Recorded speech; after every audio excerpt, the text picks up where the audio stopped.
Natitirang markings yan, yung iron rod na nakaturo dyan. Dahil ang object doon mismo kaso hindi natin ma-operate dahil tabing daanan. At yung cave na yan, 28 kilogram ang nadali dyan ng ating bossing. Sumatran gold. Ngayon, may mga natitira pang markings, yung mga iron rod. Yan, nakikita nyo po mga kasama hunters yung iron rod na dalawa.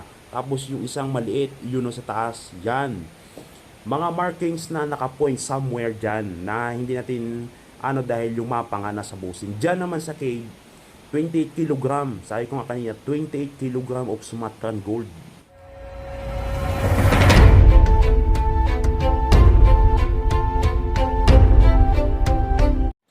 Good morning mga kasama hunters. Dito tayo sa lugar na kung saan ay sabi nga ng ating bossing dito siya nakakadali ng 28 kilos of gold bars. Yan, dahil itong lugar na to ay ancestral. Yan, makikita nyo pong mga kasamang hunters. Yung area na yan ay made from Americans. So, 1909, ginawa itong lugar na ito. Kaya, pagsapit ng 1945, mga kasamang hunters, buwinistuhan ito ng mga Japanese. At the same time, dito nila ibinaon ng kanilang mga treasure. Yan, kita nyo pong mga kasamang hunters. Yang nakikita nyong tunnel mga kasamang hunters. Noong 1996, nag-operate yung ating big boss yan. Kita nyo mo yung mga markings na mga dots. At yung tunnel na yan na inyong nakikita mga kasamang hunters ay nakuha na nila noon ng mga gold coins. Pero small deposit. Yan mga kasamang hunters. Dahil itong lugar na ito ay nasa Montalban, Rizal. Kung inyong pupuntahan, yan ang tinatawag na Wawa Dam.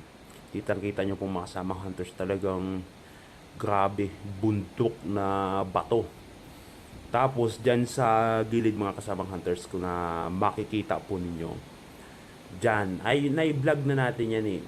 Iyang markings na the letter J na makikita nyo po. Ayan. Dyan sa bandang dulo. Yan. Makikita nyo po mga kasamang hunters. Letter J, foot of the mountain. Yan ang sabi ng ating bossing ay yan ang hindi dyan laban na-operate kasi nga daanan ng tao. Dahil mahirap mag-operate dyan dahil once na nag-operate ka, makikita ka ng tao.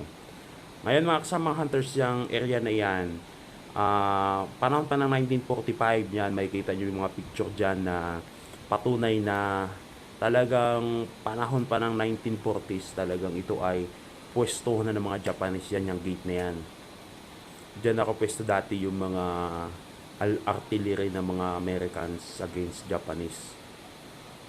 Dati may gate yan mga kasamang hunters.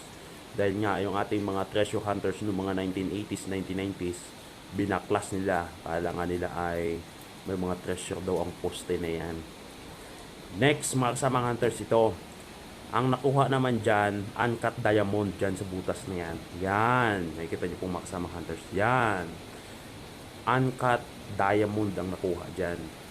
Nakuha lang yan year 2003 ng isang treasure hunters. Yan.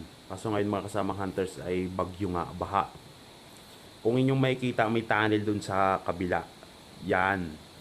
Napasok din ang ating bossing yan. Kaso, water trap ang kanilang kalaban dyan dahil rain or shine, yung tubig na hindi nawawala.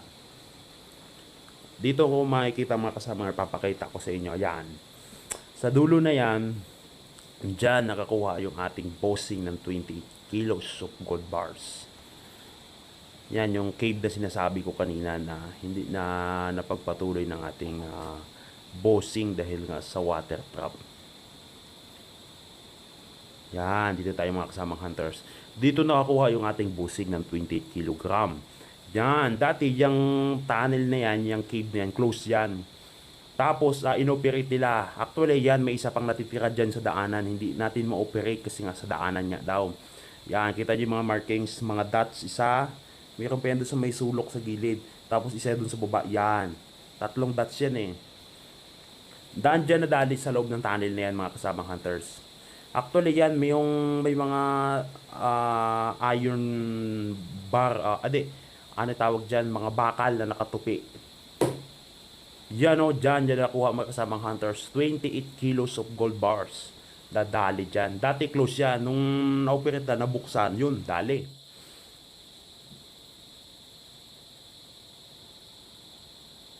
Yan. Yan yung mga area na itong makasamang hunters ay dati akyatan ng mga mountaineers yan eh. Ang iba dito, kunyari, nagiging mountain climber. Ang iba, treasure hunter. Kaya alam niyo itong area na itong mga kasamang hunters, napakarami ditong yumamang mga hunters na kasama natin. Halo-halo lang, mountain climber na treasure hunter, mayroon din mga simbahan, yung iba mga mayor. Si Marcos nakakuha dito. Yan ang operation ni Marcos noon, mga kasamang hunters. Yung tunnel na yan, silalim, ang lalim, hanggang ngayon open yan. Nilagyan lang nila ngayon yan ng harang sa taas dyan. Yang inaapakan natin, mga kasama hunters, ang ilalim ng tunnel. Yan yung may natitira pa nga markings nila na bakal. Ang nangyari yung nakuha yan, mga kasama hunters, yan yung makuha dyan sa flooring na yan. Dyan sa flooring na yan, lalim yan, helicopter ang kumuha niyan. Laki, kahon talaga. 1990s yun. Yan o, may markings pang natitira.